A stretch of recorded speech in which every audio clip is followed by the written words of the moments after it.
অধিনায়ক হিসেবে প্রথম বিশ্বকাপ জিতে কিভাবে উদযাপন করবে সেটা নাকি বুঝে উঠতে পারছিলেন না রোহিত শর্মা।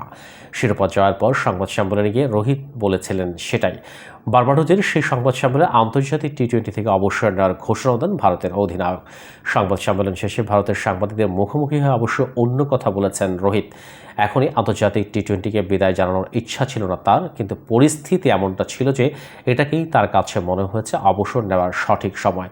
ফাইনালের পর মাঠে পুরস্কার বিতরণী অনুষ্ঠানে ম্যাচ সেরা পুরস্কার হাতে নিয়ে আন্তর্জাতিক টি-20 থেকে অবসরের ঘোষণা দেন বিরাট কোহলি। এরপর সংবাদ সম্মেলনে গিয়ে রোহিতের এই ঘোষণা। বার্বাডোজের কিংস্টন ওভালের ফাইনালে বাংলাদেশ সময় পরশু রাতে দক্ষিণ আফ্রিকাকে 7 রানে হারিয়ে নিজেদের ইতিহাসে দ্বিতীয় টি-20 বিশ্বকাপ জিতেছে ভারত। এরপর সংবাদ সম্মেলনে আন্তর্জাতিক টি-20 থেকে অবসর নেওয়ার ঘোষণায় রোহিত বলেন, এটা ছিল আমার শেষ ম্যাচ। বিদায় বলার জন্য এর চেয়ে ভালো সময় আর হয় না। আমি এটা খুব করে পেতে চেয়েছি। এর অনুভূতি ভাষায় প্রকাশ করা কঠিন। এবারের বিশ্বকাপে ফাইনালের আগে কোহলি ব্যাট হাতে কিছুই করতে পারেনি, কিন্তু রোহিত 8 ইনিংসে 257 রান নিয়ে হয়েছেন টুর্নামেন্টের দ্বিতীয় সর্বোচ্চ রান সংগ্রাহক। এমন ছন্দে থাকা অবস্থায় কেন অবসর নিলেন? সংবাদ সম্মেলনের পর রোহিতকে পেয়ে এমন প্রশ্ন করেছিলেন ভারতের সাংবাদিকরা।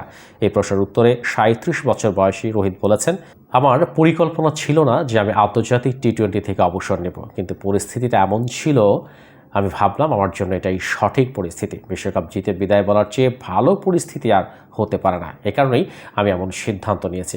কোহলি ও রোহিতের পর অবসরের ঘোষণা দেন রবীন্দ্র জাদেজাও। বাকি দুজনের মতো তিনিও শুধু আন্তর্জাতিক টি-20কেই বিদায় বলেছেন।